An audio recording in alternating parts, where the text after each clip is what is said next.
On the edge of the city, there are always those unknown corners where ordinary people with stories to tell live. Finbar is a man of small stature. He was discriminated against and ridiculed because of his unusual appearance. This rejection from the outside world made Finbar's inner world full of loneliness and inferiority. He longed for acceptance, but was afraid to socialize. Suddenly, Finbar heard a loud bang. A friend was killed by an accidental fall. Thus Finbar lost his only friend in the city. Finbar decided to leave the city and start a new life in a remote place. Instead of taking the train, Finbar walked along the tracks to avoid the ridicule of strangers. After a long walk, Finbar arrived at the house his friend had left for him, a dilapidated station depot. On his second day in the new place, Finbar met Joe, who ran a food truck. Joe did not discriminate against Finbar. On the contrary, Joe's warmth and cheerfulness made a good impression on Finbar. On the way to the convenience store, Finbar met Harris, a painter. An accidental spill of coffee in the car left Harris in a tizzy. The out-of-control car almost hit the small Finbar. Finbar got up from the bushes. Harris wanted to give Finbar a ride. The unsociable Finbar refused Harris's offer. Coincidentally, Finbar met Harris again on the way back. Same story. An accidental spill of coffee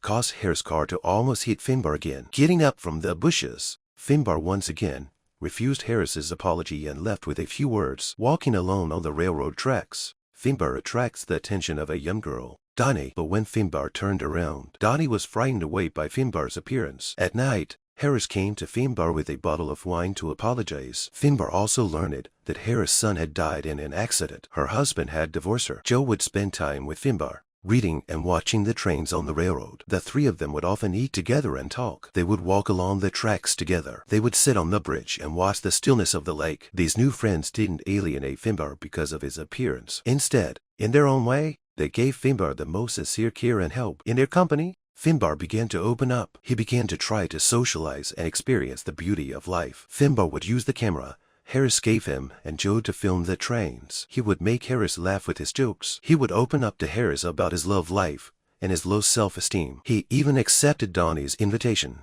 to go to school and share his knowledge of trains. Finbar would also comfort Harris when he was unhappy. In real life, we all feel lonely and confused at one time or another. However, the station of the heart tells us that as long as we are willing to open our hearts, to accept and cherish every warmth and friendship around us, we can find the meaning and strength of life. In modern society, people often neglect to communicate with others because of their busyness and indifference. However, it is these seemingly insignificant interactions and care that constitute the bits and pieces and beautiful memories of our lives. Therefore, we should cherish every person and every emotion around us, and experience and feel the beauty of life with all our heart.